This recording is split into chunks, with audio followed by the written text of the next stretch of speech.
الصلاة خير من النوم۔ دعاؤں کے تعلق سے کچھ فضیلتیں، کچھ کلیریفیکیشنز، کچھ آداب اس کے سکھا دیتا ہوں، کیسی دعائیں کریں اور کون سے اوقات میں دعائیں جلدی قبول ہوتی ہے، اور خاص بات دعائیں کس کی قبول نہیں ہوتی ہے۔ پہلے اس عنوان کا نام یہی ہم نے رکھا تھا، دعائیں کیوں قبول نہیں ہوتی۔ پھر پہلے میں نے کہا بہت چھوٹا عنوان ہو جائے گا، ذرا وسعت لاتے ہیں، دعا مومن کا ہتھیار۔ تو انشاءاللہ یہ عنوان آئے گا۔ بہت سے لوگ دعا قبول نہیں ہوتی، کہاں سے ہوں گی؟ دعائیں کے شرائط میں تو اترو، پہلے کنڈیشن تو لاگو کرو، ٹھیک ہے۔ تو آئیے دعا کی فضیلت کیا ہے، میں نے کچھ تو باتیں رکھی اور رکھ دیتا ہوں۔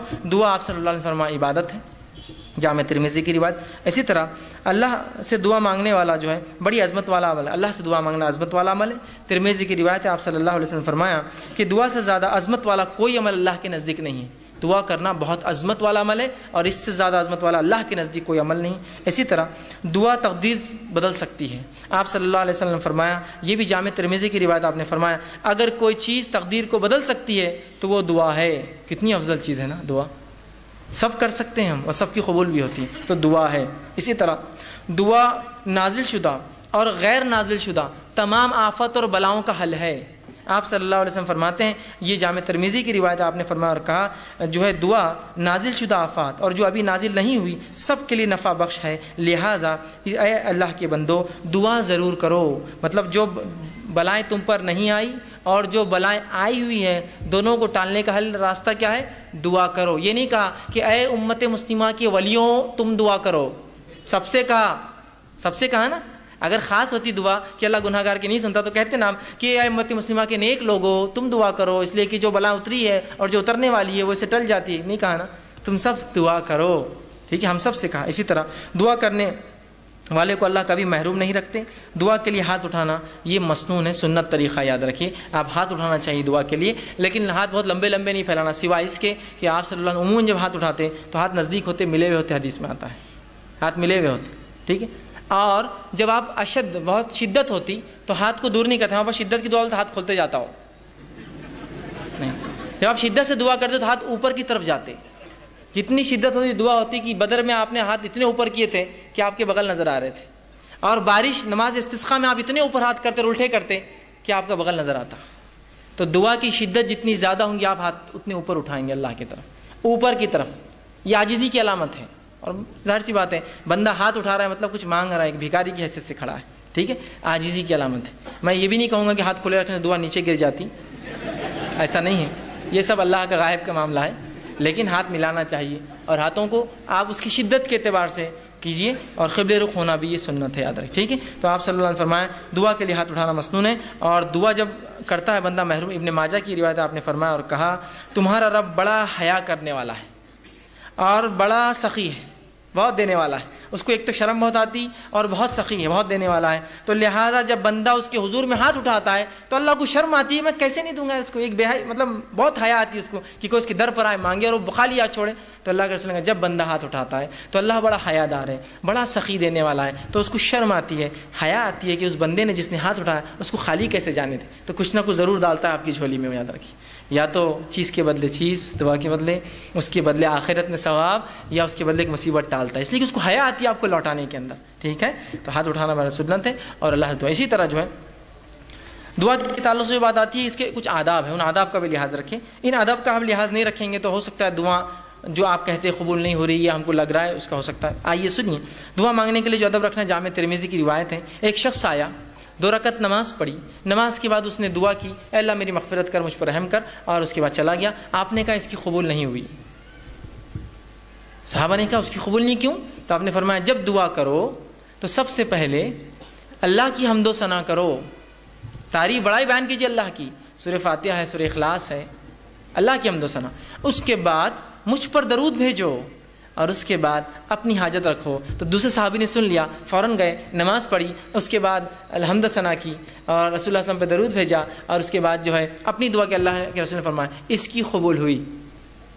یہ ادب ہے دعا کا، یاد رکھیے۔ ان کو ضروری نہیں کہ آپ جلدی میں ہو، مصیبت میں ہو تو آپ سیدھے پکارے اللہ کو، لیکن جب آپ اطمینان سے دعا کر رہے ہیں تو ضرور اس ادب کا لحاظ رکھیے کہ پہلے اللہ کی حمد و ثنا، نبی اکرم صلی اللہ علیہ وسلم پر درود، اپنی حاجت اس کے بعد رکھیے، اور اس کے اندر بالخصوص اپنی مغفرت کے ساتھ شروع کیجیے، اللہ میری مغفرت، اس کے بعد میرے فلاں عمل اور فلاں عمل اور فلاں عمل، ٹھیک۔ اسی طرح دعا جامع ہو، کم الفاظ والی ہو، اور دو ٹوک ہو، ڈائریکٹ ٹو پوائنٹ ہو۔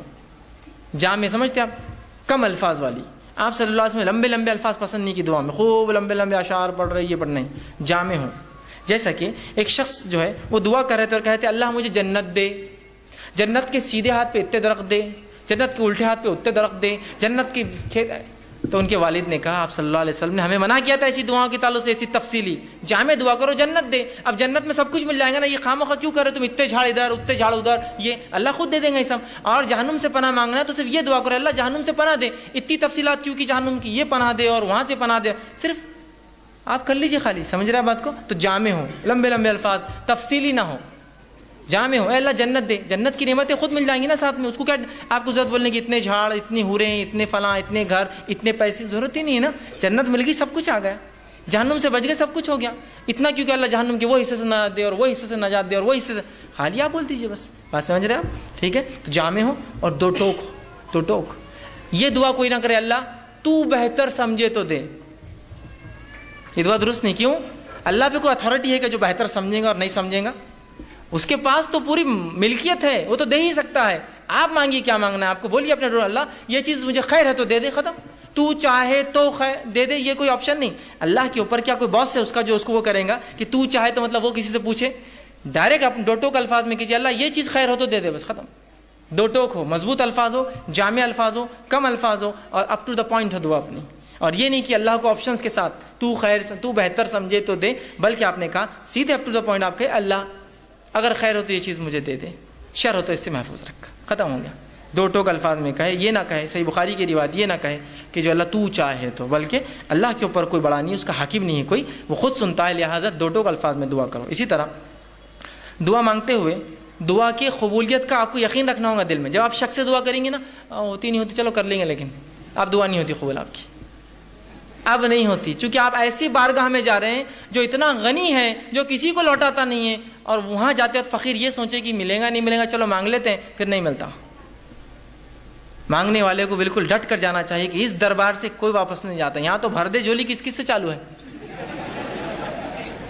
تو رب کس کو کیسے وہ کریں گے، وہ تو دینے ہی والا ہے۔ تو آپ یقین کریں کہ دعا قبول ہونے والی میری، وہ تین شکلوں میں، وہ یاد رکھیں ہمیشہ، اور پھر دو ٹوک الفاظ میں کیجیے، یقین کے ساتھ کیجیے اللہ قبول کریں گا، اور دعا پوری توجہ اور یکسوئی سے کیجیے، دعا میں خشوع ہو، جیسا نماز، روزہ، زکوٰۃ، حج، ذکر و اذکار، تلاوت قرآن میں خشوع، تو اسی طرح خشوع ہو۔ یہ نہیں کہ آپ بہت سے لوگ دعا کرتے ہیں ہاتھ چالو ہے بس، کچھ تو بھی چل رہا ہے بس، مطلب کوئی ان کو دعا میں خشوع نہیں، بس اور ہاں آمین چل رہا ہے معاملہ۔ خشوع کے ساتھ، عاجزی انکساری کے ساتھ، یکسوئی کے ساتھ۔ یہ جامع ترمذی کی روایت ہے، آپ نے فرمایا اللہ تعالیٰ سے قبولیت کے مکمل یقین کے ساتھ دعا کرو، اور یاد رکھو اللہ تعالیٰ غافل اور بے دھیان دل کی دعا نہیں سنتا اور قبول نہیں کرتا۔ غافل بے دھیان دل بس کر رہے اللہ بس میرے والدین کو فلاں کر دے، نہیں غافل ہے آپ، ادھر دیکھ رہے ادھر دیکھ رہے، یہ کام کیسا چل رہا، وہ کیسا ہو رہا، مسجد میں کیا کیا ہو رہا، گھر میں کیا کیا ہو رہا ہے نا، تو پھر دعا قبول نہیں ہوتی، یاد رکھیے۔ اسی طرح دعا کے ادب میں یہ ادب بھی ہے، دعا مانگنے سے قبل اپنے گناہوں کا اعتراف کیجیے اللہ کے سامنے۔ یہ حاکم کی روایت ہے، آپ صلی اللہ علیہ وسلم فرمایا جب بھی تم اللہ سے دعا مانگو تو اپنے گناہوں کا پہلے اقرار کرو، اللہ میں گناہ گار ہوں، میں خطا کار ہوں، مجھ سے گناہ اور خطا ہوئے، لیکن تو میرا رب ہے، اس گناہ اور خطاؤں کے بعد بھی مجھے یقین ہے تو میری دعا سنے گا۔ تو اپنی گناہوں کا اعتراف کیجیے اور پھر اپنی حاجت مسائل اس کے سامنے رکھیں، ٹھیک ہے؟ تو گناہوں کا اعتراف یہ ضروری ہے، ٹھیک۔ اسی طرح خاص دعاؤں کے لیے آپ 3 بار بھی دہرا سکتے ہیں، خاص دعاؤں کے لیے اسپیشل جو آپ کی دعائیں ہوں کچھ، تو آپ 3 بار دہرائیے، اس کی یہ سنت ہے، یہ اس کا ادب بھی ہے۔ آپ صلی اللہ علیہ وسلم کے ابن ماجہ کی روایت ہے، آپ نے جنت طلب کی اور جہنم سے پناہ مانگا، 3 بار کہا اللہم اسألک الجنہ ونعوذ بک من النار، 3 بار کہا، کہ تو بہت اہم دعا ہے نا، جنت پانے کی، جہنم سے بچنے کی۔ تو اس سے پتہ چلا آپ ایسی دعاؤں کو جو بڑی اہمیت کی ہے 3 بار دہرانا، اللہ میری مغفرت کر، اے اللہ میری مغفرت کر، یہ امپورٹنس کے لیے، اور یہ سنت ہے۔ آپ جب بھی کوئی اہم دعا کرتے 3 مرتبہ الفاظ کے، جیسے عثمان ابن عفان کو دعا دی تھی 3 بار کی دی تھی ایک ساتھ، امپورٹنٹ تھا نا، اس لیے کہ جنگ تبوک میں مال لا کے دیا تھا جب کوئی دے نہیں رہا تھا، ٹھیک ہے، تو 3 بار۔ اسی طرح یہ ابن ماجہ کی روایت، اسی طرح جو ہے جامع ترمذی کی روایت ہے، آپ نے فرمایا اور کہا کسی دوسرے کے لیے دعا مانگنے والے کو پہلے اپنے لیے دعا کرنی چاہیے، پھر دوسرے کے لیے مانگنا چاہیے۔ اگر کوئی آپ سے کہا بھائی میرے لیے دعا کیجیے، تو آپ صلی اللہ علیہ وسلم نے فرمایا پہلے اپنے لیے مانگ اور پھر اس کے لیے وہ چیز مانگ، اس لیے کہ پہلا محتاج تو وہی ہے جو مانگ رہا ہے، اور پھر وہ ہے جس نے مانگنے کا کہا.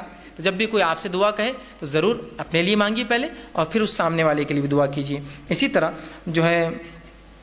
جو یہ ابو داؤد کی روایت آپ صلی اللہ علیہ وسلم نے فرمایا کہ دعا جو ہے جامع ٹھوس الفاظ لیکن زیادہ معنی والوں سے دعا مانگنی چاہیے، مطلب تھوڑے ہو، ٹھوس ہو، مضبوط ہو، اور زیادہ اس کا معنی اس کے ساتھ کرنا چاہیے.